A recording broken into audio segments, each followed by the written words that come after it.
நெல்லை மாவட்டம் வள்ளியூரில் விவசாயிகளுக்கு ஆதரவாக பெரும்பாலான கடைகள் மற்றும் வணிக நிறுவனங்கள் அடைக்கப்பட்டன. இந்திய கம்யூனிஸ்ட் கட்சியினர் பேரணியாக சென்று புதிய பேருந்து நிலையத்தில் சாலை மறியலில் ஈடுபட்டனர். அவர்களை தடுத்து நிறுத்த முயன்ற போது போலீசாருக்கும் போராட்டக்காரர்களுக்கும் இடையே தள்ளுமுள்ளி ஏற்பட்டது.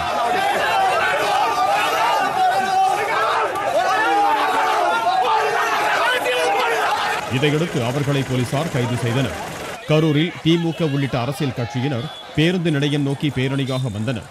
அவர்களை போலீசார் தடுத்ததையும் மீறி ரவுண்டானா பகுதியில் சாலை மறியலில் ஈடுபட்டனர். இதையடுத்து அவர்களை போலீசார் கைது செய்தனர்.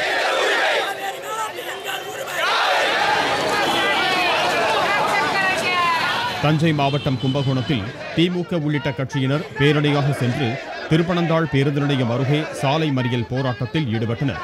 விவசாயிகளுக்கு பாரபட்சமின்றி வறட்சி நிவாரணம் வழங்க வேண்டும் என்றும் நதிகளை தேசியமயமாக்க வேண்டும் என்றும் அப்போது அவர்கள் முழக்கமிட்டனர். இதையடுத்து அனைவரும் கைது செய்யப்பட்டனர்.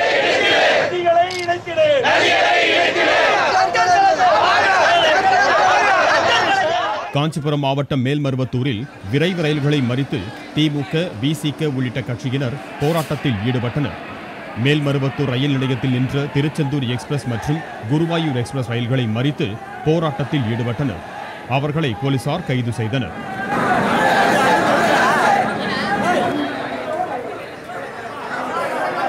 செங்கல்பட்டில் விவசாயிகளுக்கு ஆதரவாக கடைகள், வணிக நிறுவனங்கள் அடைக்கப்பட்டுள்ளன. மதுரை பெரியார் பேருந்து நிலையம், தலைமை தபால் நிலையம், ஒத்தக்கடை பகுதி மற்றும் உசிலம்பட்டி என பல்வேறு பகுதிகளில் சாலை மறியல் போராட்டத்தில் ஈடுபட்ட திமுக உள்ளிட்ட கட்சியினரை போலீசார் கைது செய்தனர்.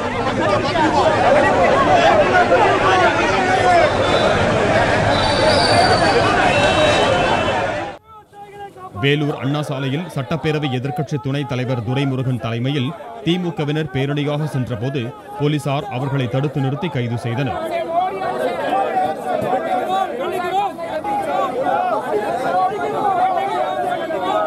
புதுக்கோட்டை மாவட்டம் கந்தர்வக்கோட்டை, திருமயம், விராலிமலை, ஆலங்குடி, அறந்தாங்கி உள்ளிட்ட பகுதிகளில் 20,000க்கும் மேற்பட்ட கடைகள் அடைக்கப்பட்டன. சேலம் செவ்வாய்ப்பேட்டை, பழைய பேருந்து நிலையம், வணிக வளாகம், அஸ்தம்பட்டி, எடப்பாடி உள்ளிட்ட பகுதிகளில் வணிக நிறுவனங்கள், கடைகள், உழவர் சந்தை ஆகிய அனைத்தும் அடைக்கப்பட்டன. மேலும் ஷேர் ஆட்டோக்கள், தனியார் பேருந்துகள் இயங்காததால் சாலைகள் வெறிச்சோடி காணப்பட்டன.